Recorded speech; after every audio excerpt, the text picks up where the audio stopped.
इसको बताया 800 800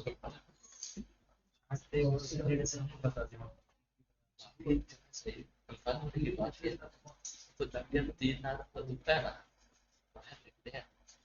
पार्टनरशिप गलत भी है। फाइनेंशियल स्टेटमेंट की जो मेन एडजस्टमेंट आती है, जो हमें दोबारा रिवाइज करने की जरूरत है, वो बैड डेट्स की है। Bad debts and allowance for bad debts.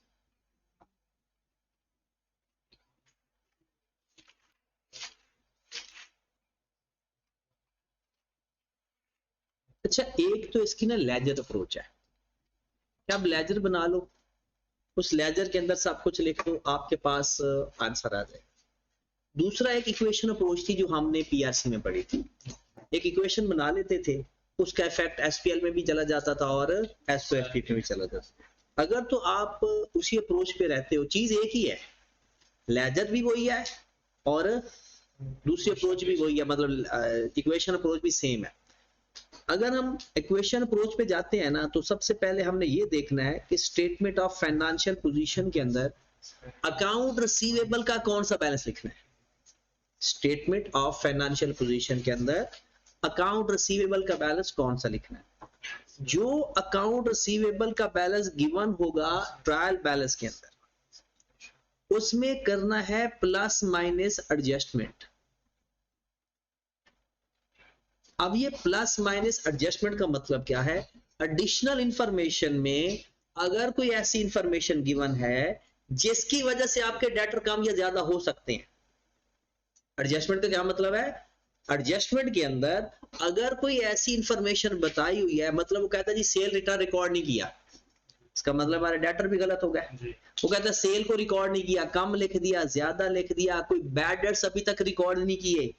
जो इंफॉर्मेशन एडिशनल इंफॉर्मेशन होगी उससे आपके डेटर कम भी हो सकते हैं, ज्यादा भी हो सकते हैं। डेटर कम भी हो सकते हैं, जैसे चेक डिसऑनर हो जाए तो डेटर कम होते ज्यादा होते हैं। चेक डिसऑनर हो जाए, चेक डिसऑनर होने से डेटर कम होते ज्यादा होते हैं। जब चेक लिया था तो अपने डेटर कम कर दिए थे और वापस कर दिया, अब चेक वापस आ गया तो वो डेटर। इसी तरह प्लस माइनस इसलिए लिखा है कि आपका अंग्रेजी पढ़ के पता आपने करना है कि डेटर कम हो रहे हैं या ज्यादा हो रहे हैं। माइनस कर देंगे कैरी डाउन। ये किसका कैरी डाउन है, अलाउंस फॉर बैड डेट्स का। ये कैरी डाउन की परसेंट, अगर अमाउंट बताई हुई है तो एज इट इज लिख लेना, और अगर परसेंटेज बताई हुई है तो इस पूरे पे परसेंटेज अप्लाई होनी है। मतलब account receivable plus minus adjustment, जो आंसर आएगा उसकी परसेंटेज ले लें। फिर एसपीएल के अंदर कौन सी अमाउंट जाएगी, स्टेटमेंट ऑफ प्रॉफिट और लॉस के अंदर बैड डेट्स, चाहे जहां पर भी हूं बैड डेट्स, चाहे ट्रायल बैलेंस में हूं चाहे एडजस्टमेंट में हूं, बैड डेट्स सारे ही लेने हैं, चाहे ट्रायल बैलेंस में हूं और एडजस्टमेंट में अलग से बताया हूं तो दोनों लेंगे। उसके बाद प्लस कर देंगे कैरी डाउन, माइनस कर देंगे ब्रॉड, और उसके बाद अगर बैड डेट्स रिकवर्ड हुए हैं तो वो भी माइनस कर देंगे।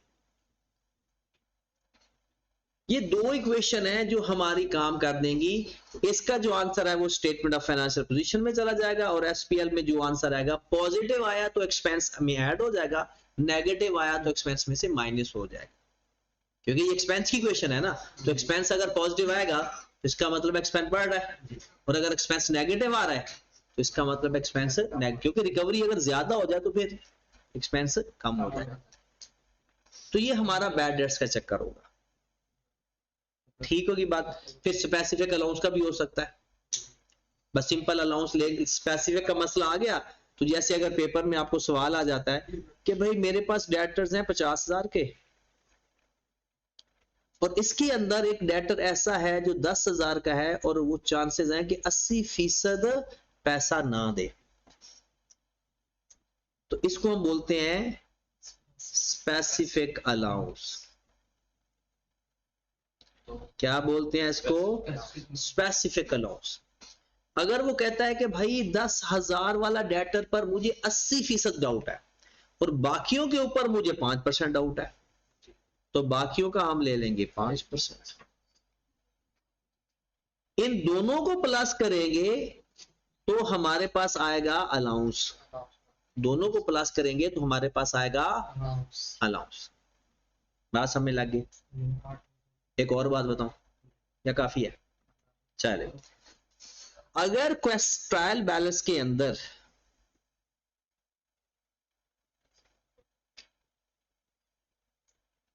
ये मैं सारी बातें वही बताऊंगा जो आप लोगों को पहले पता है, कोई नई बात है ही नहीं, कुछ भी नया नहीं। ट्रायल बैलेंस के अंदर अगर क्वेश्चन के अंदर आपको बताया हुआ है परचेज, तो समझो पीरियोडिक सिस्टम होगा। और मजे की बात है, अगर किसी बंदे ने पीआरसी में इन्वेंट्री वाला चैप्टर वैसे ही ऑप्शन पे छोड़ा हो तो उसको तो वैसे बड़ा अजीब लगेगा। ट्रायल बैलेंस में अगर परचेज गिवन हो तो क्या होगा? Periodic system. और अगर उसके अंदर कॉस्ट ऑफ सेल फाइंड करके दी हो, कॉस्ट ऑफ सेल फाइंड करके बताई हो, तो समझो वो परपेचुअल सिस्टम है।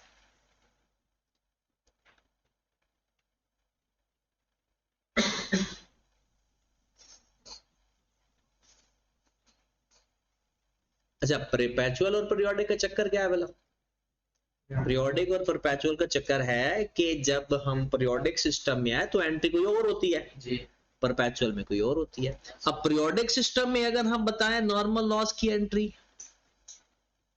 नॉर्मल लॉस, हाँ दिल, क्या एंट्री होती है नॉर्मल लॉस की पीरियोडिक सिस्टम के अंदर? Cost of sale to inventory, cost of sale to inventory, cost of sale to purchases. अच्छा, आप cost of sale to purchase जो बोल रहे हो इसका मतलब है plus minus cost of sale में कर रहे हो? कॉस्ट ऑफ सेल डेबिट कर रहे हो, परचेज क्रेडिट कर रहे हो, तो कॉस्ट ऑफ सेल की दोनों एलिमेंट है, प्लस भी कर रहे हो माइनस का, इसका मतलब कोई फर्क नहीं पड़ेगा नॉर्मल लॉस। एक तो परचेज करना ऊपर वाले, अच्छा एक परचेज कर दे तो ऊपर वाले को, रिजवान ये भी तेरा क्लाइंट है। हाँ इकबाल, चले सोच रहे, Afif, no entry. Periodic system में नॉर्मल लॉस की नो एंट्री होती है। अब पता नहीं यार मैं कैसे समझाऊं कि आपको सारी जिंदगी याद रहे, क्योंकि है तो ये सारी जिंदगी इस्तेमाल, तो मैं तब भी कहता था ये सारी जिंदगी इस्तेमाल होना, ठीक है। और इन केस इट इज, अब लिख ले, it is adjusted in closing stock only. ये क्लोजिंग स्टॉक, अगर कोई लॉस लूस होया ना तो क्लोजिंग स्टॉक एडजस्ट कर दो बस, कोई एंट्री पास करने की जरूरत नहीं। ठीक होगी बात? उसके बाद अब नॉर्मल लॉस की एंट्री क्या होगी? अभी मैं पीरियोडिक का बता रहा हूं, पीरियोडिक का। अब नॉर्मल लॉस की क्या एंट्री होगी?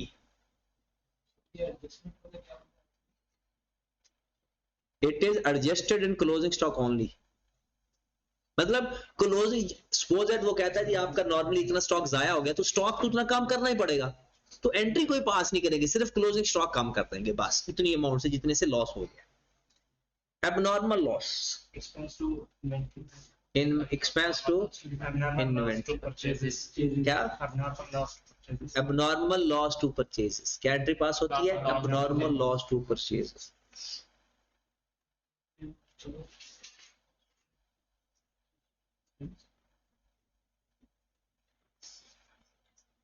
अच्छा, अब नॉर्मल लॉस अदर एक्सपेंस में चला जाएगा और परचेज में से माइनस हो जाएगा या कॉस्ट ऑफ सेल में से माइनस हो जाएगा। परचेज से माइनस होना भी वही बात है, और कॉस्ट ऑफ सेल की हेडिंग के अंदर ही परचेज होती है ना, और परचेज हमारा क्रेडिट हो रहा है, तो परचेज के ऊपर जो अमाउंट लिखी हुई है उसके डायरेक्ट माइनस करके लिख दें, या नीचे अब नॉर्मल लॉस के नाम से लिखकर परचेज से भी माइनस कर दें।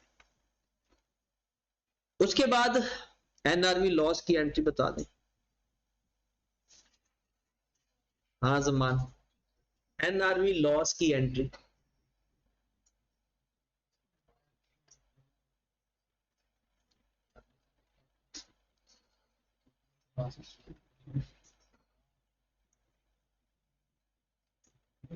है, ऊंचा बोलना, आवाज उधर ही दम तोड़ गई है।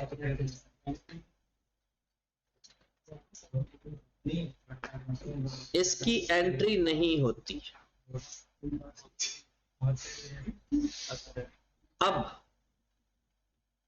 इट इज एडजस्टेड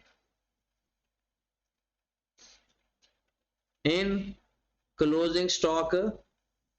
हम क्लोजिंग स्टॉक ही lower of cost and NRV पे रख लेते हैं। क्लोजिंग स्टॉक के अंदर ही and lower of cost and NRV adjust हो जाती है, इसकी एंट्री पास नहीं होती। तो ये एंट्री आपकी हेल्प करेंगी कि अगर आपका नॉर्मल लॉस आ गया और स्टॉक पहले माइनस हो चुका है नॉर्मल लॉस से तो ठीक है, अगर नहीं हुआ तो आप कर देना, एंट्री कोई पास नहीं होगी, उसका कोई दूसरा फैक्टर नहीं आएगा। अब नॉर्मल लॉस को उसकी एंट्री पास होती है। अब normal loss debit purchase credit, हाँ अगर इसकी इंश्योरेंस मिली है। अब नॉर्मल लॉस की इंश्योरेंस नहीं होती, याद रखिए। अगर अब नॉर्मल लॉस की आपको इंश्योरेंस मिली है तो उसकी एंट्री क्या पास होती है, cash debit, insurance, income credit. या अगर अभी सिर्फ क्लेम किया है तो इंश्योरेंस रिसीवेबल। पैसे मिल गए तो कैश डेबिट, और अगर अभी नहीं मिले तो insurance receivable to insurance income. आप ऐसा भी कर सकते हो, नेट करके लिख सकते हो, मतलब जितना लॉस हुआ जितनी इंश्योरेंस इनकम है, नेट करके भी लिख सकते हो, या आप नॉर्मल लॉस को पूरा लिख दो और जितना क्लेम मिला है अदर इनकम में लिख दो और जाकर करंट एसेट में ऐड भी कर दो। ये तो सारा किसका था, पीरियोडिक से। तीन चीजें, नॉर्मल लॉस की कोई एंट्री नहीं, एनआरवी लॉस की कोई एंट्री नहीं, वो सिर्फ क्लोजिंग स्टॉक एडजस्ट होगा। और अब नॉर्मल लॉस किया है, अब नॉर्मल लॉस डेबिट परचेजेस कर, हाँ क्रेडिट तो इनकम ही होनी है ना, मिल गया तो कैश डेबिट, ना मिला तो रिसीवेबल क्रेडिट। अभी मिल गया तो कैश डेबिट, अभी अभी फौरन नहीं पैसे मिलते, वो हमें पहले कह देते हैं कि भाई जब भी ऐसा नुकसान होगा ना तो हम 40% या 35% या 60% आपको रिकवर कर देंगे, लेकिन वो अभी जब मिलेगा तो cash debit, insurance receivable credit कर देंगे। अब आ जाओ जी परपेचुअल सिस्टम के अंदर। हाँ जी, परपेचुअल सिस्टम के अंदर नॉर्मल लॉस की एंट्री बताएगा रिजवान अशरफ। नॉर्मल लॉस की एंट्री बताएं। इसके अंदर cost of sale inventory, cost of sale debit, inventory credit, cost of sale debit, cost of sale में प्लस, इन्वेंट्री में से माइनस, कॉस्ट ऑफ सेल में प्लस, इन्वेंट्री में से माइनस। अब नॉर्मल लॉस की, डेबिट,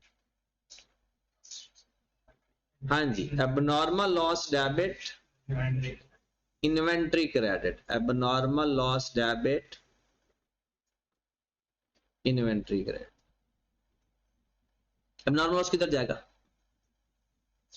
अदर एक्सपेंस में। Normal loss other expense होता है और इन्वेंट्री में से भी माइनस होता है। एनआरवी लॉस की एंट्री कौन बताएगा, Awais Shahid.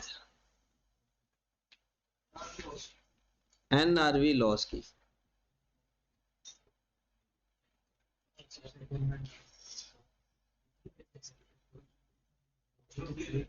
Cost of sale debit,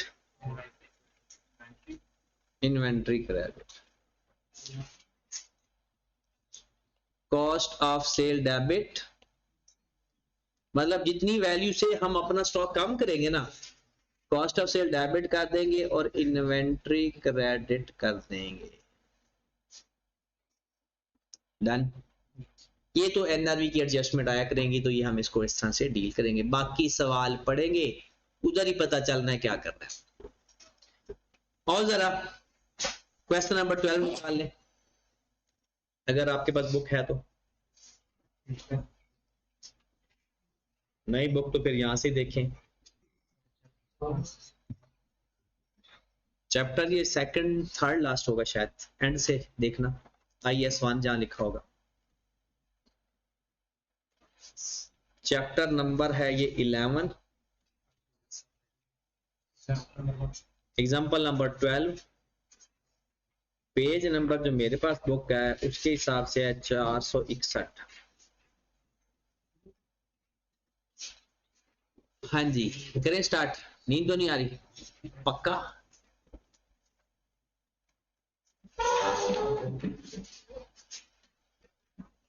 Rizwan कहता है मेरी 3 छुट्टियां और आसफा की भी एक हो गई है। 3 ज्यादा है। मैं घूमने नहीं गई थी मैं तुझे। ये तो ज्यादा बड़ा जुर्म नहीं है। सेल हमारा 80,000 है, पता है किधर आएगा? सेल ओके हो गया। Other income 5300। Opening stock purchases periodic system होगा या परपेचुअल होगा? पीरियोडिक। फिर selling and distribution expense, admin expense, financial charges, investment at cost, trade receivable, allowance for bad debts. ये अलाउंस फॉर बैड डेट्स वाला क्या होगा? अलाउंस का brought down. The following matters need considered in finalizing the financial statement। कहता है ये मसले अभी भी हैं, थोड़ा सा चीजें समझना भी साथ साथ। As per store record, store record कहते हैं इन्वेंट्री के अकाउंट को, इन्वेंट्री के अकाउंट को। As per store record closing inventory 85,100,000। मतलब पता है, मतलब जिस बंदे ने ऑफिस में, हेड ऑफिस में जनरल एंट्रीज पास होती हैं, उसने जनरल एंट्रीज पास की, फिर लेजर बनाए, उस लेजर के हिसाब से उसकी क्लोजिंग इन्वेंट्री कितनी आई? 8500। अब जरा गौर से सुनिएगा, 2 जगहों पे, एक अगर तो फैक्ट्री के अंदर ही आपका सब कुछ है, हेड ऑफिस भी उधर है, तो इसमें कोई मसला नहीं होता। बट अगर आप हेड ऑफिस में बैठे हो और गोदाम आपका कहीं दूर है, तो फिर गोदाम में अलग रिकॉर्ड रखा जाता है और हेड ऑफिस में अलग से रखा जाता है। हेड ऑफिस देखता है इनवॉइसेस को, इनवॉइस मिलेगी एंट्री पास होगी, इनवॉइस नहीं मिलेगी एंट्री पास नहीं होगी। डेबिट नोट रिसीव होगा तो सेल रिटर्न रिकॉर्ड होगी, क्रेडिट नोट रिसीव होगा तो परचेज रिटर्न रिकॉर्ड होगी, वरना रिकॉर्ड। तो वो किस चीज को देख रहा होता है? रसीदों को। और जो गोदाम में बैठा है वो रसीदों को नहीं देख रहा, वो फिजिकल स्टॉक देख रहा है। वो कहेगा अच्छा स्टॉक आ गया तो ऐड कर दूंगा, स्टॉक चला गया तो मैं रिकॉर्ड माइनस कर दूंगा। अब मोस्टली इनके दरमियान में फर्क आ जाता है। कॉस्ट अकाउंटिंग वाले इसको बोलते हैं रिकंसाइल करके दिखाओ, और फाइनेंशियल अकाउंटिंग वाले कहते हैं कि बस अपने क्लोजिंग स्टॉक के अंदर एडजस्टमेंट कर लो। और किसको प्रेफर करके एडजस्टमेंट करनी है? फिजिकल। फिजिकली चीज रिस्क एंड रिवार्ड हमारे हैं सब्सटेंस ओवर फॉर्म। अब जरा देखें, आपके स्टोर के हिसाब से आपके पास 8500 स्टॉक पड़ा हुआ है, आप चले गए फिजिकली इन्वेंट्री टेकन, वहां पर आपने देखा कि जुलाई 2014 को तो कुछ इंफॉर्मेशन मिली। पहली information, value of goods 1500,000 found to be short, that is abnormal loss. इसका मतलब है क्या हेड ऑफिस वाले ने पहले एबनॉर्मल लॉस की एंट्री पास कर चुका होगा? अगर ये एबनॉर्मल लॉस है, हो सकता है चोरी हो गया। क्या चोरी करने वाला आपको मैसेज करेगा एंट्री पास कर ले भाई मैं स्टॉक लेकर जा रहा हूं, या कोई वो रसीद दिखाएगा या रसीद लेकर जाएगा? तो इनवॉइस तो उसकी हुई नहीं, तो इसका मतलब है असल में स्टॉक कम है, रिकॉर्ड के हिसाब से ज्यादा है, और है भी एबनॉर्मल लॉस। तो क्या करेंगे? इसकी एंट्री पास करके देख लो ना। अरे मुंह फेक सेक ना बना करो, भड़ा बना देते, कुछ सवाल पूछे तो थोड़ा सा फोकस किया करो, मैं पूछ के आ रहा हूं। आपको पहले पता होता है हमें आना ही नहीं है तो चलो थोड़ी सी बेइज्जती करवा लेते हैं, सर ने बता देना। ऐसा ना सोचा करो, अच्छा जो मुझसे सवाल पूछा गया है वो आपको आता है और बस सोच के बताना है, दिमाग को थोड़ा राजी करो इस बात पे। अब एबनॉर्मल लॉस हुआ तो एबनॉर्मल लॉस की एंट्री क्या होती है? Abnormal loss debit, abnormal loss debit कितने से? अब जरा गौर फरमाइएगा, ये जा रहा है अदर एक्सपेंस में। अब अदर एक्सपेंस में भी सिर्फ उसने 2 हेडिंग बना दी है, तो सेलिंग एंड डिस्ट्रीब्यूशन में जाएगा या एडमिन में जाएगा? एडमिन में, क्योंकि सेलिंग सेल का खर्चा तो है नहीं, तो किस में चला जाएगा, और ये परचेजेस में से माइनस होगा कॉस्ट ऑफ सेल के अंदर। अच्छा, आपके हिसाब से तो 8500 स्टॉक है, लेकिन 1500 तो शॉर्ट है, तो क्या क्लोजिंग स्टॉक को भी अपडेट करोगे? जो क्लोजिंग स्टॉक आपने अपने स्टोर से लिखा हुआ है 8500 और जाकर आपने फिजिकली देखा तो 1500 स्टॉक मिल ही नहीं रहा, तो इसका मतलब है असल स्टॉक फिर 8500 तो ना हुआ, उसमें 1500 स्टॉक भी एडजस्ट करोगे। वो ये तो आपने एंट्री एडजस्ट किया ना, क्योंकि उसकी एंट्री नहीं पास की हुई थी, एंट्री पास कर ली, अब क्लोजिंग स्टॉक भी नहीं बढ़ा होगा हमारा, तो less from closing stock, less from closing stock. 4, जब आप छोटे होते थे, बल्कि आपको अभी भी पता होगा बड़े होते भी, क्लोजिंग स्टॉक का जब इफेक्ट लेते हो ना, वो खुद ब खुद 2 जगह पे जाता है, एक ये कॉस्ट ऑफ सेल में जाता है और दूसरा ये करंट एसेट में जाता है, तो डबल इफेक्ट हो जाता है।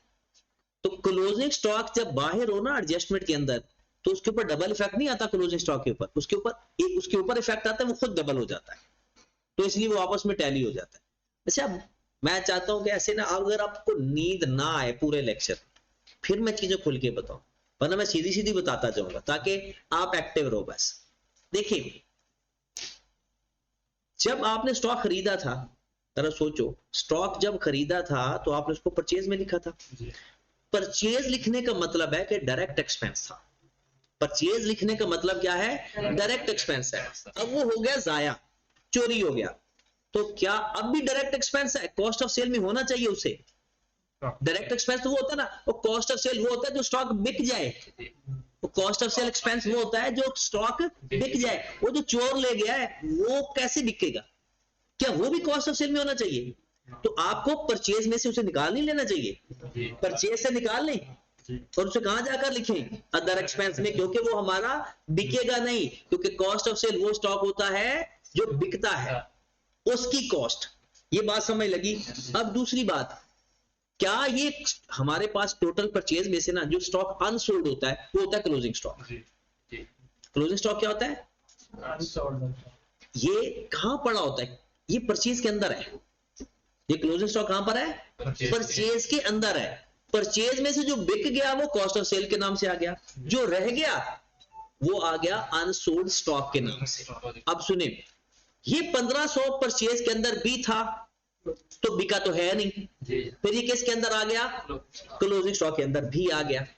अब परचेज में से इसलिए निकाल देंगे क्योंकि ये आपको डायरेक्ट एक्सपेंस नहीं रहा, ये कॉस्ट ऑफ सेल में नहीं कभी आएगा, तो परचेज की एंट्री पास कर दी। दूसरा ये जो क्लोजिंग स्टॉक हमने लिखा हुआ था उसके अंदर भी तो है, क्योंकि हमें तो पता ही नहीं था, हमने तो वो देख लिया था, बस इनवॉइसेस को देखकर हमने अपना रिकॉर्ड बनाया हुआ था। तो हमारा जो क्लोजिंग स्टॉक है जब हमने जाकर देखा तो वो पूरा 8500 नहीं था, तो वो क्लोजिंग स्टॉक से फिर 1500 माइनस कर देंगे, तो क्लोजिंग स्टॉक से भी ये 1500 निकाल देंगे। ओवरऑल नहीं फर्क पड़ेगा, भला क्यों नहीं पड़ेगा, नहीं वो तो इफेक्ट कैंसिल हो गया। कॉस्ट ऑफ सेल पे फर्क क्यों नहीं पड़ेगा, क्योंकि ये बिकना है ही नहीं, कॉस्ट ऑफ सेल तो ओरिजिनल रहेगी, ना कम होगी ना ज्यादा होगी, क्योंकि जो स्टॉक बिका है ये उसके अंदर तो है ही नहीं। कॉस्ट ऑफ सेल किसे कहते हैं, जो स्टॉक बिक जाए, और कॉस्ट ऑफ सेल में तो इफेक्ट जीरो आएगा, वहां से तो हमने निकाल लिया और कहां जाकर लिख दिया, अदर एक्सपेंस। ओरिजिनली वाला क्या है, ओरिजिनली स्टॉक कम हुआ है, अदर एक्सपेंस में लिखा है। अगर नेट करके देखो ना, स्टॉक कम करके उसको कॉस्ट ऑफ सेल में नहीं लिखा, बल्कि कहां लिख दिया, अदर एक्सपेंस में, और बनता भी अदर एक्सपेंस में, क्योंकि ये अब नॉर्मल लॉस था। चले, ओरिजिनली नहीं समझ लगा ना लगी, एंट्री पास करो, जिधर जिधर इफेक्ट जा रहा है ले जाओ। ठीक है, आगे बढ़ते हैं। ये हो गया हमारा। अब नॉर्मल लॉस किधर जाएगा जी, एडमिन एक्सपेंस में, परचेज में से माइनस हो जाएगा और क्लोजिंग स्टॉक से भी माइनस हो जाएगा। Next, goods costing 860,000। अच्छा, आप बैठे हो हेड ऑफिस में, इनवॉइस से देख देकर एंट्री पास कर रहे हो, ये एनआरवी का पता कैसे चलता है कि स्टॉक की वैल्यू कम हो गई, डैमेज हो जाता है इस तरह का, क्या हेड ऑफिस में बैठ के पता चलता है या जाकर फिजिकली देखोगे तो पता चलेगा? हमारे हिसाब से तो स्टॉक ओके है इनवॉइस बेसिस। हमने देखा तो 860 वाला स्टॉक उसकी एनआरवी 600 रह गई। हमने जो 860 लिखा हुआ है उसकी एनआरवी क्या है? 600। सिस्टम कौन सा, पीरियोडिक या परपेचुअल? कहां से पता चला? ऊपर परचेज की वैल्यू गिवन थी। अब हमारे पास आ गया 600 वाला स्टॉक, हमने लिखा हुआ है 860 का, मतलब लिखना था lower of cost and NRV. तो स्टॉक कम कर दे, ज्यादा कितने से कम कर दे? 260,000 से। क्या इसकी एंट्री भी पास करें? क्योंकि एनआरवी लॉस की एंट्री पास नहीं होती परपेचुअल पीरियोडिक के अंदर, परपेचुअल में होती है। तो क्या करें? Less from closing stock.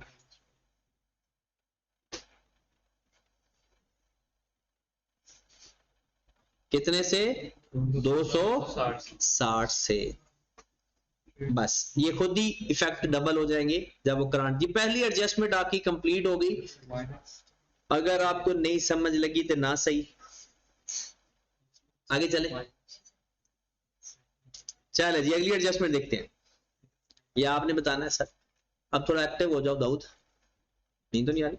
हाँ आ रही है, ठीक। अच्छा यार ये ऐसे ना बाल छोटे करवाया, अब कितनी गर्मी पड़ रही, छोटे छोटे बाल करवाओ सारे, टिंडे टुंडे करवा दो, ठीक है ना? हाँ बिल्कुल छोटे छोटे, कोई ऐसा कोई चक्कर चुक्कर, बस कोई चक्कर ही नहीं है, ठीक है? इज्जत बेइज्जती कोई नहीं। मशीनें भरा दो, इतनी गर्मी पड़ रही है यार आपको। हाँ जी, selling and distribution expense include, जरा फोकस करना, selling and distribution expense include, Allah के बंदो फ्री के नंबर है फाइनल अकाउंट के, बिल्कुल फ्री, मुफ्त है। सिर्फ आपने देखना है ओरिजिनल अकाउंटिंग आनी चाहिए आपको, अभी खुद पता चल जाएगा। Selling and distribution expense include trade discount to customer. अब मुझे ये बताएं, जो कस्टमर को ट्रेड डिस्काउंट दिया जाता है वो तो लिखते ही नहीं है, वो डायरेक्ट सेल से निकाल के लिखते हैं, डायरेक्ट सेल में से माइनस कर देते हैं। तो लेकिन उसने केस में लिखा हुआ है, तो हालांकि इसको डायरेक्ट सेल से माइनस करके लिखना था। आगे देखो 4,000 की अमाउंट है, तो सेलिंग एंड डिस्ट्रीब्यूशन से माइनस करके सेल से निकालेंगे।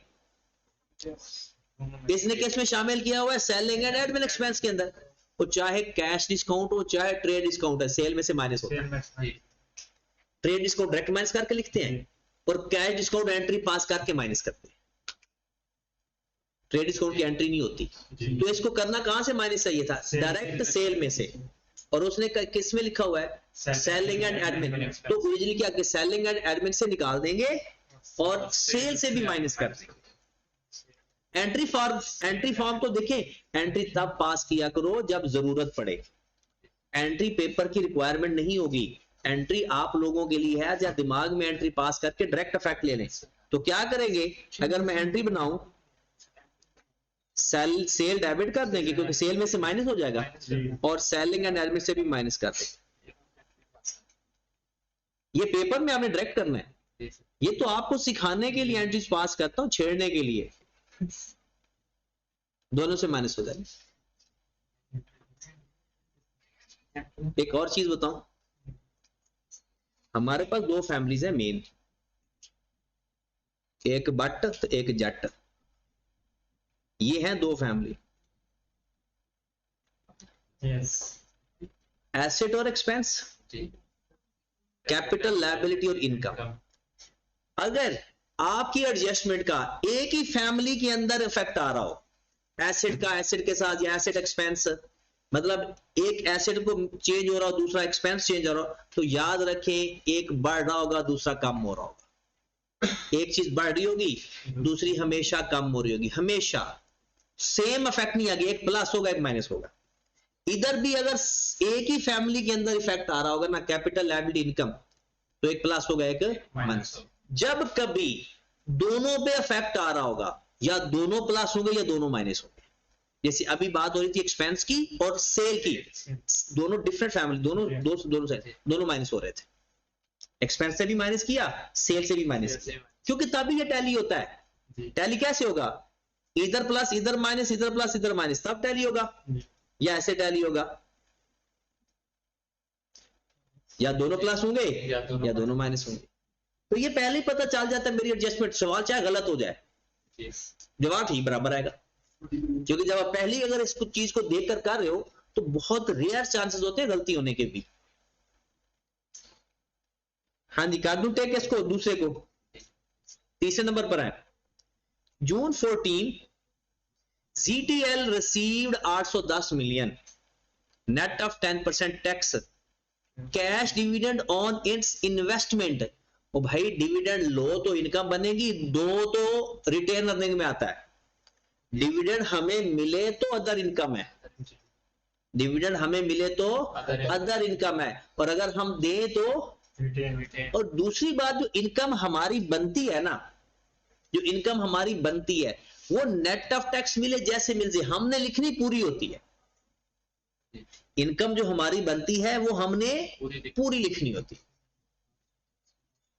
अब उसने कितनी लिखी हुई है? 10% कम लिखी हुई है, तो हम 10% और लिख देंगे। तो क्या है आएगा? 10% लिखेंगे तो 810 मिलियन नेट ऑफ 10% टैक्स। मुझे बताओ 810 कितने परसेंट? 90%। तो 810 90% है, और अगर हम 10 से मल्टीप्लाई करेंगे तो टैक्स आ जाएगा। ये टैक्स की अमाउंट आ जाएगी 90, given over given multiplied by required. 890 net of 10% है तो 90 हुआ, और टैक्स कितना है? 10। टैक्स उन्होंने विद हेल्ड कर लिया था, टैक्स उन्होंने विद हेल्ड कर लिया था टैक्स वाले ने। तो हमने अपनी पूरी इनकम लिखनी होती है एक दफा, टैक्स बाद में वो टैक्स के अंदर जाकर एडजस्टमेंट कर लेते हैं। तो पूरी इनकम कितनी बनी? 90 ज्यादा, वो इस अदर इनकम के अंदर शामिल है, तो इस अदर इनकम के अंदर मजीद 90 ऐड कर दें। ठीक होगी बात? नेक्स्ट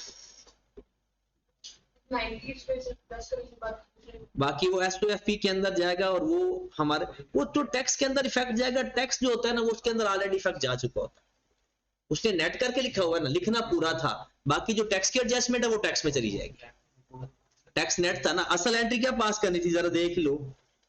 असल एंट्री क्या थी? डिविडेंड मिलने की, कैश डेबिट, डिविडेंड इनकम, ऐसे ही है ना, ये अदर इनकम। 810 रुपए मिले थे आपको, ये अदर इनकम में शामिल है। ओरिजिनल इनकम कितनी बनती थी? डिवाइड बाय 90 मल्टीप्लाई बाय 100, यही बनेगा ना? कितना? लेकिन आपको कैश कितना मिला? इधर क्या आ जाएगा? टैक्स हमारा एक्सपेंस होता है, कितनी अमाउंट से? 90। अब ये वाली जो अमाउंट होती है टैक्स वाली, ये टैक्स के अंदर लिखी होती है हमारे टैक्स के अंदर। जैसे ये अमाउंट लिखी हुई है ना, अगर नहीं लिखी होगी तो बताएगा। ये वो कहता है ना, accrued of tax to be accrued, ये हमारा इतना टैक्स बनता है। तो जितने टैक्स आप पे कर देते हो, आप से अगर कोई टैक्स पड़ता है तो आपको आइडिया भी होगा, सेल टैक्स अगर आपने पढ़ा होगा, जितना टैक्स आपका पहले पे हो चुका होता है ना, वो पहले अपना निकाल लेते हो, उसके ऊपर वाला टैक्स पे करते हो। तो ये वाला टैक्स है ना, वो इसके अंदर, वो जितना आपका टैक्स बनता है वो उसके अंदर आ चुका है। जितना टैक्स आपका बनता है वो इसके अंदर, क्योंकि नेट हो चुका है पहले ही। हमने इनकम पूरी लिखनी थी, और टैक्स के अंदर जो अमाउंट है वो खुद एडजस्ट हो जाए, वो टैक्स से नेट हो जाती है। अगर वो खुद कहे कि टैक्स के अंदर वो अमाउंट नहीं लिखी होगी तो टैक्स के अंदर भी ऐड कर देते। और मजे की बात है वो टैक्स के अंदर लिखा भी नहीं होता, हम टोटल टैक्स निकाल लेते हैं, जितने टैक्स पे किए होते हैं ना, विद हेल्ड किए होते हैं हमारे, वो माइनस कर देते हैं। टैक्स सारा निकाल के जो होते हैं वो पेमेंट करते वक्त माइनस कर देते हैं। तो टैक्स फाइंड करते वक्त सारा टैक्स इसके अंदर आ चुका होता है, अनटिल एंड अनलेस कि वो हमें क्लियर ना बताए कि ये वाला टैक्स उसके अंदर शामिल नहीं है। तो टैक्स के अंदर ये टैक्स जा चुका है, यहां पर उसने कम अमाउंट लिख दी, तो अब क्या करें?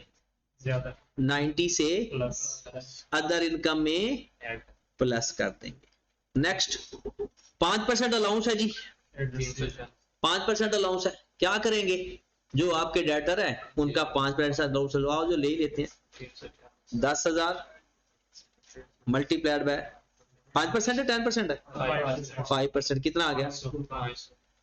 ये ब्रॉड डाउन ना कैरी डाउन है? ये ब्रॉड डाउन ना कैरी डाउन है? आसपा वेल चल क्या रहा है? Okay, हाँ, 5. That's trade receivable का 5%. ये क्या है? Note and carry on. किस चीज का? Allowance for credit. हाँ, अलाउंस फॉर बैड डेट्स का ये कैरी डाउन है और ये है ब्रॉड डाउन। अच्छा, अगर इसका डिफरेंस है तो वो चेंज है ना, कोई बैड डेट्स है, कोई कुछ भी नहीं है, तो ये इसमें सिंपल क्या करेंगे? अलाउंस बढ़े तो एक्सपेंस, अलाउंस कम हो तो, ठीक है। 380 से 500 हो गया, बढ़ गया। डेटर से, एक मिनट, डेटर में से क्या माइनस करेंगे आसपास? 380, 120 का एक्सपेंस आ रहा है ना, 120 से 500, 120. डेटर में 120 माइनस करेंगे। हाँ, 120 इज वन, डेटर में 380 माइनस करेंगे, 120 या 500? 120। रिजवान नंबर 2, 380 माइनस करेंगे। अवैस 120, जमान एक रहेगी और वो भी बता दे सर। कोई ना कोई वो बता दे, किसी को तो जंबो पड़े, किसी को तो जंबो पड़े। 500 500 करेंगे register.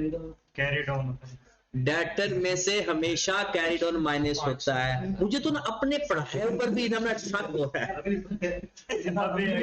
भी लिखवाया है, डेटर में से हमेशा कैरी डाउन माइनस होता है। अब मुझे ये समझ नहीं आती, मैं कोई बादाम में खिलाऊं आपको, कोई फुलियां शुलियां पाड़ के खिलाऊं, क्या खिलाऊं कि आपको याद रहे? दम तुम करवाना पड़ेगा मुझे लगता है, और तो कोई हाल नहीं नजर आ रहा है कि आपको चीजें याद नहीं रहती, पता नहीं क्या हुआ है। चलें जी,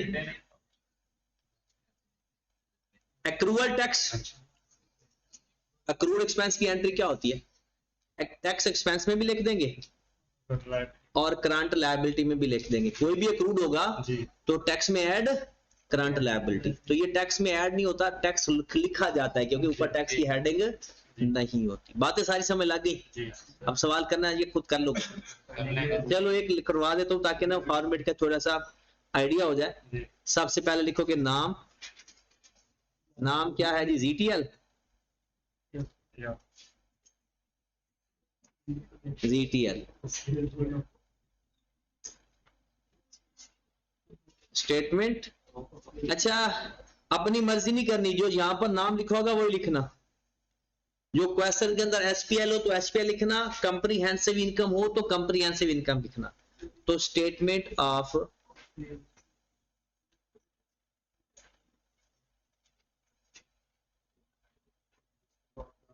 for the year ended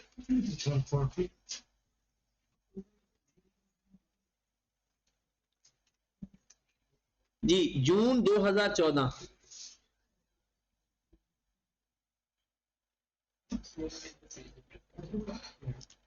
okay हो गया। सबसे पहले ऊपर लिखेंगे अमाउंट इन 1000 है। सबसे पहले आएगा सेल, सेल की तो कोई वर्किंग नहीं है ना, कितनी अमाउंट है? सेल की है, हाँ ट्रेड डिस्काउंट माइनस। अच्छा जो छोटी सी वर्किंग हो ना, कुछ ऐसे लिख दिया करो, 80,000 माइनस 4,000, कितने सी काम चल जाएगा? 76,000 लेस कॉस्ट ऑफ सेल।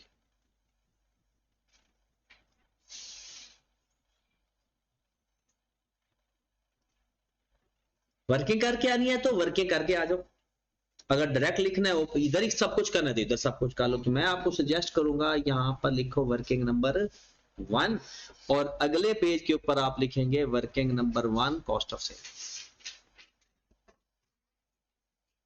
यहां पर लिखना ओपनिंग स्टॉक, कितना है ओपनिंग स्टॉक क्वेश्चन के अंदर? 4,000। Yes sir.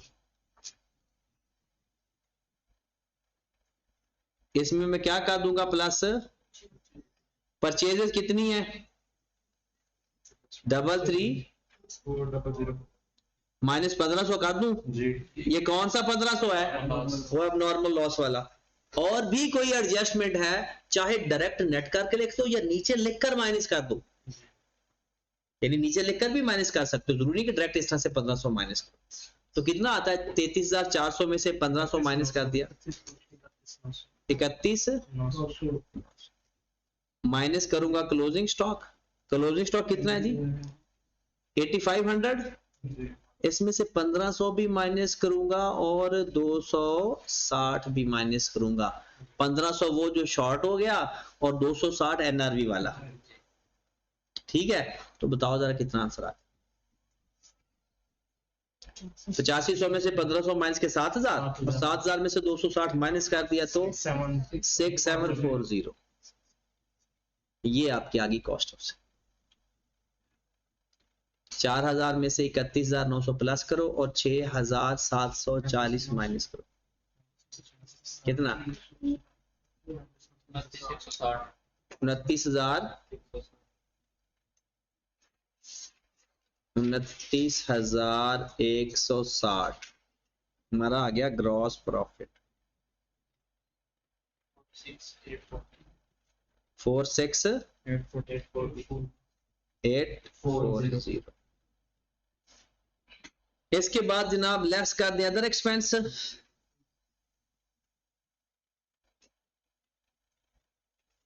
जी आपके पास अदर एक्सपेंस में क्या आ रहा है? Selling and distribution expense.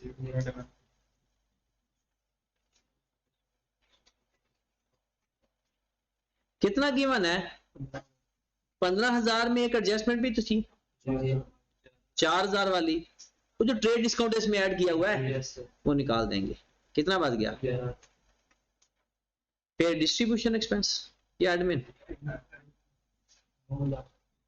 कितना गिवन है? 9,700 में 1500 ऐड कर देंगे। ये कौन सा 1500 है? अब नॉर्मल लॉस वाला। तो कितना आ गया टोटल? 9 10 11,200।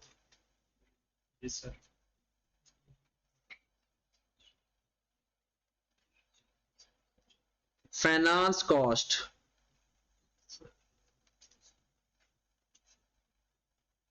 कितने हैं? Financial charges 8,698।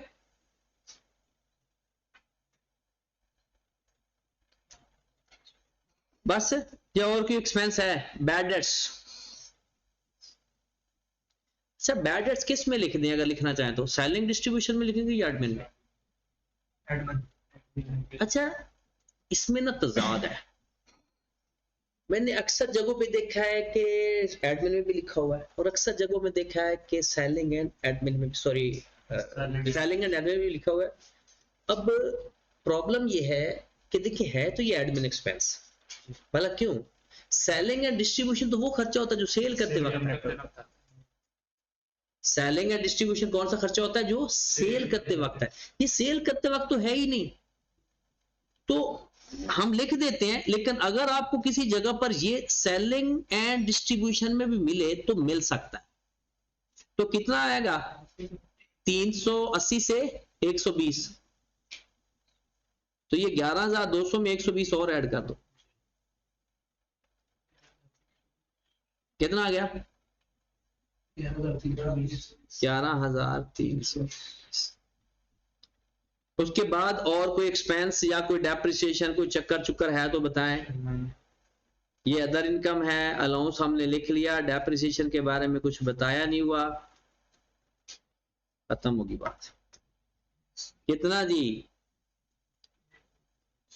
Add other income भी कर दो यार।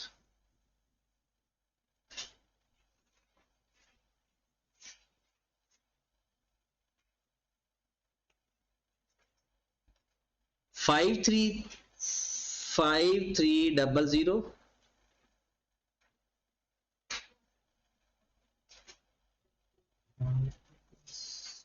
ये 90 कौन से वाला है? ये वो टैक्स, वो जो डिविडेंड इनकम है, बाकी तो सारी इसके अंदर शामिल है, लेकिन नेट जो अमाउंट थी वो शामिल 53। ये हमारे पास आ गया net. Profit before tax 5390 5390 So ये तो हमने ऐड तो इनका बाद में कर बाद में किया है। अब आप ऊपर पहले भी कर सकते हो शुरू में और एंड पे भी कर सकते हो, कोई मसला नहीं। हाँ जी, प्रॉफिट बिफोर टैक्स बताएं कितना है प्रॉफिट बिफोर टैक्स।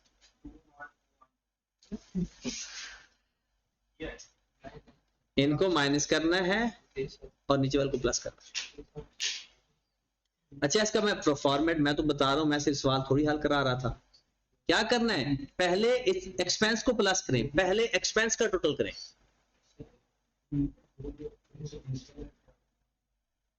वो अलाउंस का difference, allowance for bad debts का 380 से 500 नहीं हुआ था, तो अलाउंस बढ़े तो एक्सपेंस में नहीं लिखते, बना सकते हैं, लेकिन अगर इसके अंदर लिख दोगे तो ओके जी। एक्सपेंस बताओ ना, 11,000 प्लस 11,320 प्लस 8,698 कितना 31018। अब इसमें अदर इनकम ऐड कर दो 5390, तो अब हमारे पास आ जाएगा प्रॉफिट बिफोर टैक्स कितना 3640। अब आ जाएगा टैक्स एक्सपेंस कितना है, टैक्स एक्सपेंस जो गिवन है क्वेश्चन के अंदर 6,452 6,452 नेट प्रॉफिट।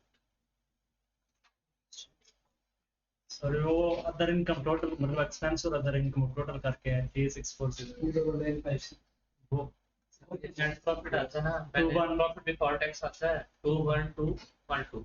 यस वो मेरी बात सुने, पहले सिर्फ एक्सपेंस लिखने थे ये वाले, ये ठीक है। minus होने हैं ना 2%। हाँ ये इसमें से माइनस करना है, ये 40,840 से ये माइनस करो, ये ऐड करो, जी ये करके आता है 21212। 21212 देखें, ग्रॉस प्रॉफिट में अदर एक्सपेंस माइनस करेंगे, अदर इनकम ऐड करेंगे। ये कैलकुलेशन कर कौन रहा है? एक्सपेंस ऐड करके दिखाई जाए।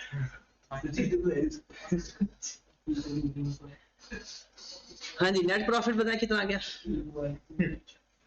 21212 में से 6452 माइनस कर कितना 14760। ये आपका नेट प्रॉफिट।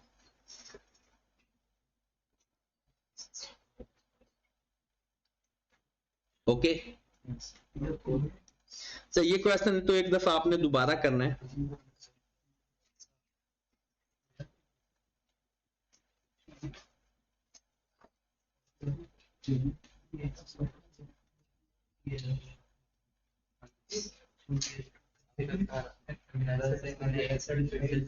जी क्वेश्चन नंबर 13 पे आए। अब ये मैंने आपको क्वेश्चन कोई भी नहीं करवाना, मैं सिर्फ एडजस्टमेंट की रीड कर देता हूँ और उसकी फिर खुद आपने करना है। तो जो आपका होमवर्क है वो 14 क्वेश्चन दोबारा करना, और सॉरी 12 और 13 14 15 ऐसे छोटे छोटे सवाल है।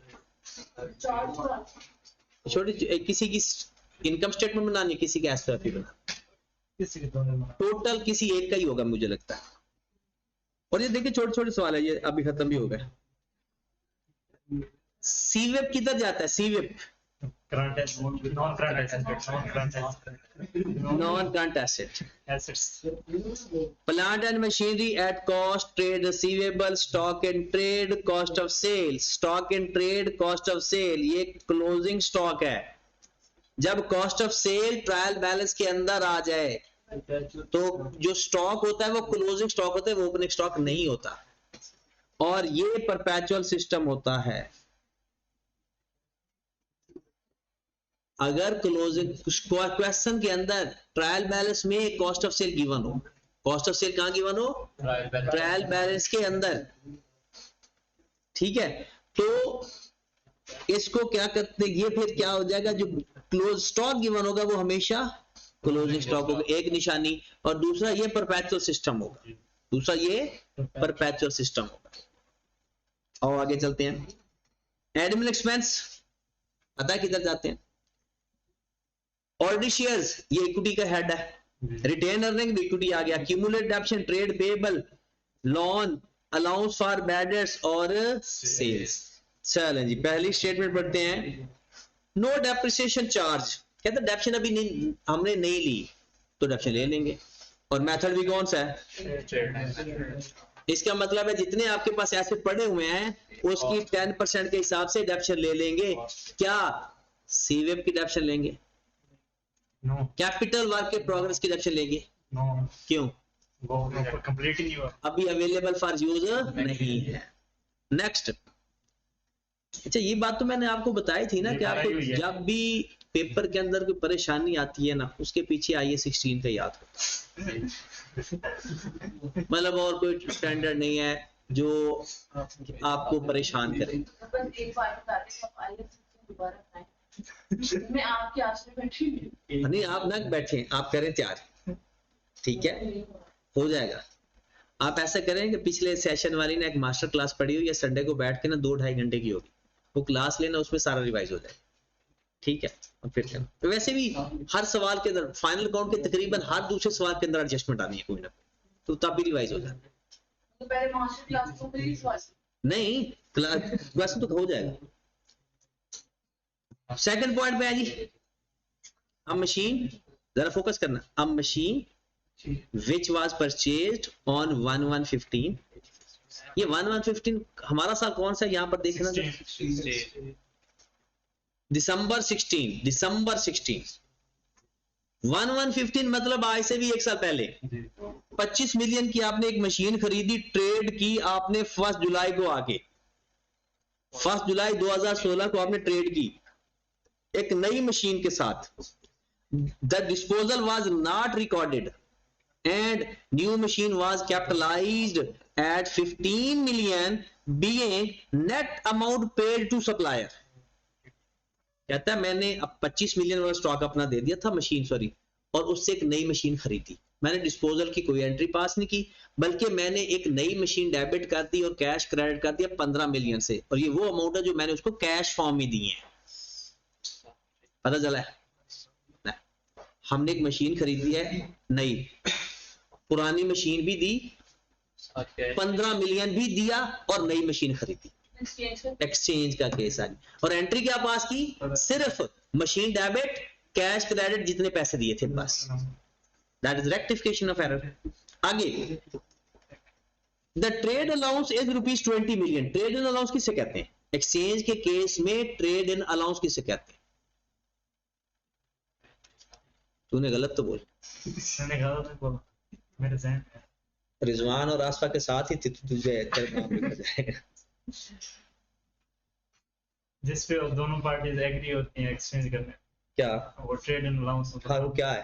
ट्रेड इन अलाउंस क्या एग्री होती है किस बात पे? मतलब वो जिस प्राइस पे, रेट पे। अच्छा ये ट्रेड लॉस होता है मेरे ख्याल से। आपके ख्याल? हाँ फीफ, हाँ ट्रेड लॉस क्या होता है? तो क्या करवाता है तो इसके साथ, इसे क्या करवाता है? वो बेचारे को वो तो ऐसे बैठा जैसे सीधा के बैठ चीकू।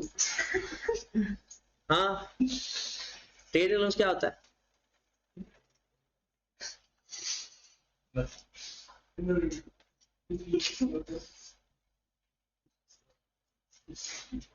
इकबाल, जमान, अच्छा एक मिनट, आपको कैश फ्लो आता है? ये कैश फ्लो की कॉपी है, एक एडजस्टमेंट जिसमें एक्स जी वाला सवाल है ये, और जिसमें 50 मिलियन का हमने ऐसे लिया था, 30 मिलियन देकर उसको डेबिट किया था, उसमें भी एग्जैक्ट वही है, बस अमाउंट चेंज है। जाकर एक्स वाई जी वाला सवाल देख लो जो सीएफओ जब एक्सचेंज की एंट्री थी। हाँ जी, और यहाँ पर जब एक्सचेंज की हमने एंट्री पास की थी, नीचे वो बैड डेट्स वाली भी एक एडजस्टमेंट थी, ये वो वाला सवाल एग्जैक्ट है। ट्रेड इन लॉस कहते हैं पुराना एसेट हमने कितने में दे रहे हैं, पुराना एसेट कितने में दे रहे हैं। देखिए नया एसेट ले रहे हैं, पुराना एसेट भी दे रहे हैं और 15 मिलियन भी दे रहे हैं। पुराना एसेट भी दे रहे हैं और 15 मिलियन भी दे रहे हैं, तो पंजाबी में उर्दू नहीं समझ लग रही मुझे लगता है आप लोगों को। अब जो मैं पुराना एसेट कितने में दे रहा हूं, 20 मिलियन में, साथ उसको मैं 15 मिलियन भी दे रहा हूं, तो नए एसेट की वैल्यू क्या हुई? 35 मिलियन। 15 मिलियन दिया, बाकी के पैसों के बदले मैंने उसे क्या दिया? पुरानी मशीन। और ट्रेड अलाउंस होता है पुरानी मशीन की जो वैल्यू में वो लगा रहा है, जो उसको जितने में वो रख रहा है, उसे बोलते हैं ट्रेड अलाउंस। मतलब सपोज आपने एक बाइक ली किसी से और अपनी बाइक भी दे रहे हो और कुछ कैश भी दे रहे हो। अपनी बाइक आप दे रहे हो 40,000 के अंदर और ऊपर 10,000 दे रहे हो, तो जो अपनी बाइक दे रहे हो ना 40,000 में, वो उसका ट्रेड अलाउंस है, और साथ 10,000 दे रहे हो, तो इसका मतलब है नई बाइक की कीमत क्या है? 50,000। एक और एग्जांपल देता हूं, एक चीज हमने खरीदी, एक मोबाइल खरीदा, मोबाइल की कीमत थी 80,000, उसने क्या कहा? अपना मोबाइल भी दे दे, मुझे 30,000 रुपया भी दे दे। 50,000 तो पुराने हमारे मोबाइल का फिर क्या है? उसने कीमत लगाई 50,000, ये ट्रेड अलाउंस है। तो ट्रेड अलाउंस क्या होता है? एक्सचेंज के केस में पुराना एसेट जितनी वैल्यू में वो रखेगा। बताओ किसी और लैंग्वेज में बताओ। तो ये तो उर्दू वाली तो समझ नहीं लगती आप लोग। मतलब ये हमने I-16 में भी पढ़ा, कैश फ्लो के अंदर दोबारा ये एडजस्टमेंट आई, और अभी भी आपको ट्रेड अलाउंस का सिर्फ मतलब ही नहीं पता। तो ये मतलब तो याद रखो ना, कॉन्सेप्ट तो बात की बात है, ये तो टर्म है, ये तो कॉन्सेप्ट है ही नहीं। अब नई मशीन हम कितने में ले रहे हैं? 35 मिलियन में। नई मशीन 35 में ले रहे हैं, उसको 15 मिलियन भी दे रहे हैं, 20 मिलियन का अपना एसेट भी दे रहे हैं। उसने क्या किया? उसने सिर्फ 15 मिलियन की एंट्री पास कर दी बस। तो इसके अलावा उसने कोई एंट्री पास ना, उसने डिस्पोजल की एंट्री पास की, ना उसने डेप्रिसिएशन तो उसने पहले ही कह दिया कि नहीं ली। इस साल की डेप्रिसिएशन उसने किसी एसेट पे नहीं ली। इसका मतलब है डेप्रिसिएशन का तो कोई एरर होगा नहीं, क्योंकि अगर डेप्रिसिएशन वो ले चुका होता और ये एंट्री पास करता, तो इसका मतलब है डेप्रिसिएशन भी गलत होती। उसने पहली लाइन के अंदर लिख दिया कि इस साल की अभी डेप्रिसिएशन, तो इसका मतलब है डेप्रिसिएशन में कोई गलती नहीं, नॉर्मल डेप्रिसिएशन लेंगे, एसेट गलत लिखे होंगे।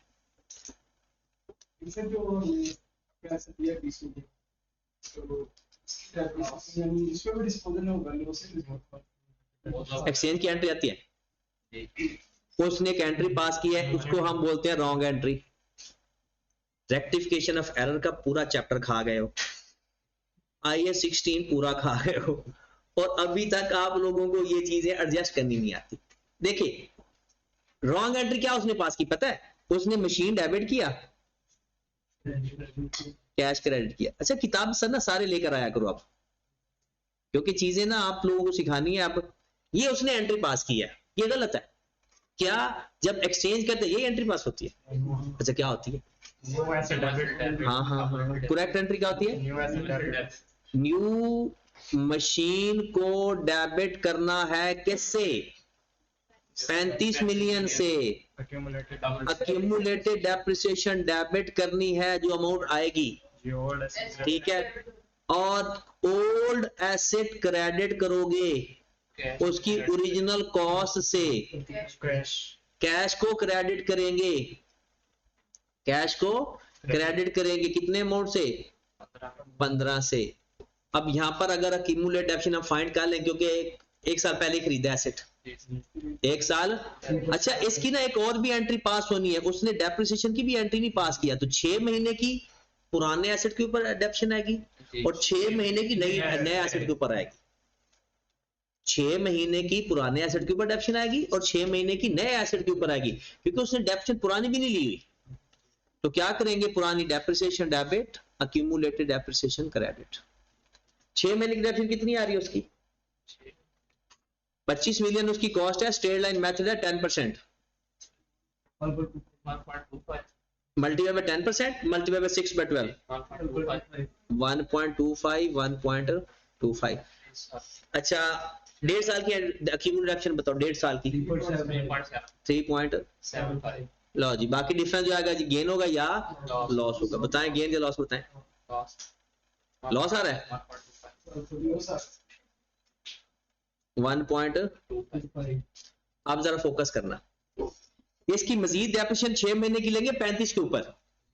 डेप्रिसिएशन टू अक्यूमुलेटेड डेप्रिसिएशन 35 का 10% लो मल्टीप्लाई बाय 6 बाय 12 करो 1 पॉइंट। 1.7 अब जरा इसके सारे इफेक्ट देखो, उसने ये एंट्री पास की हुई थी जो कि करनी नहीं थी, एंट्री ये पास करनी थी। अब मशीन सिर्फ मशीन को सही कर दे। देखिए कैश तो ठीक है, 15 कैश में तो कोई मसला ही नहीं है, मसला मशीन के अंदर है। अब ऐसा करते हैं, मैं जो लिख देता हूं, एक तो ये माइनस कर दें जाके, गलत है, ठीक है, 35 ये प्लस कर दें और ये माइनस कर दें, आपका मशीन ठीक हो जाएगा। गलत को रिवर्स कर देते हैं, जी। गलत को रिवर्स करेंगे क्योंकि वो मशीन को गलत डेबिट किया होगा। अब नेट अगर देखो ना गौर से, तो 5 से माइनस कर रहे हैं हम, 5 से अपने एसेट को माइनस कर रहे हैं, लेकिन यहां पर सब लोग आप डेप्रिसिएशन फाइंड करते हुए गलती कर बैठोगे। अब आपको पता है कि इस तमाम गलतियों की आप डेप्रिसिएशन ले चुके हो, 1.25 ले चुके हो डेप्रिसिएशन, और ये 1.75 भी आ चुकी है।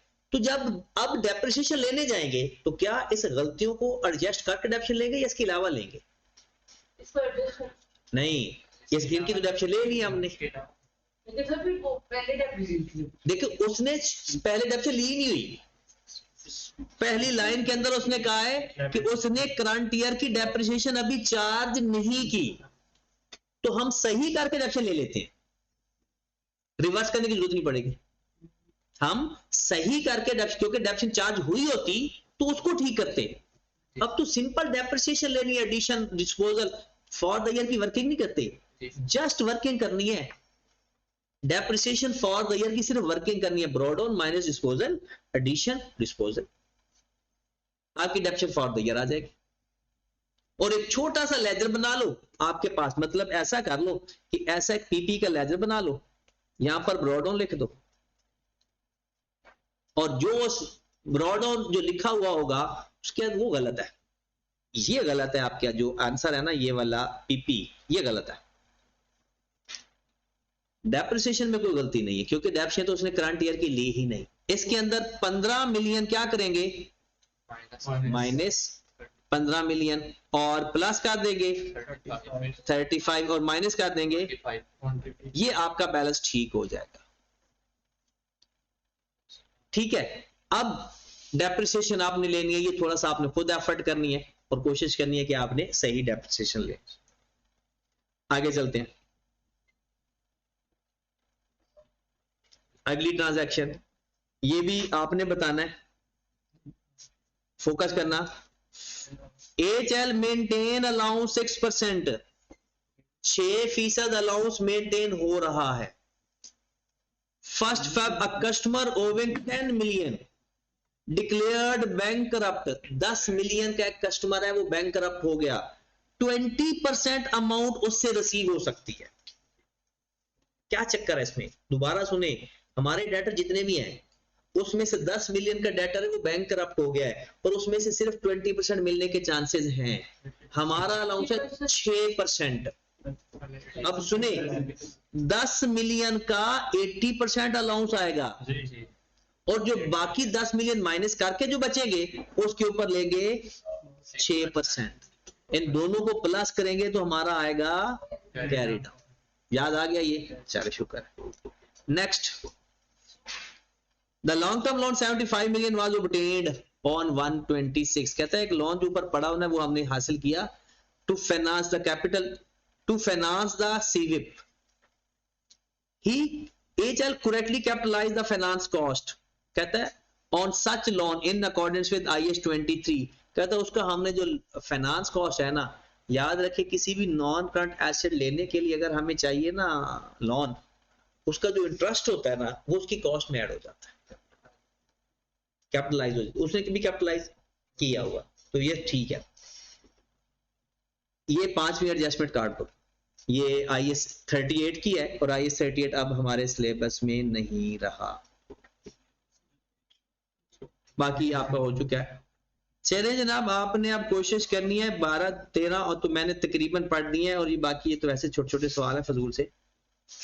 देखिए टोटल कितने सवाल हैं, 12 13 14 15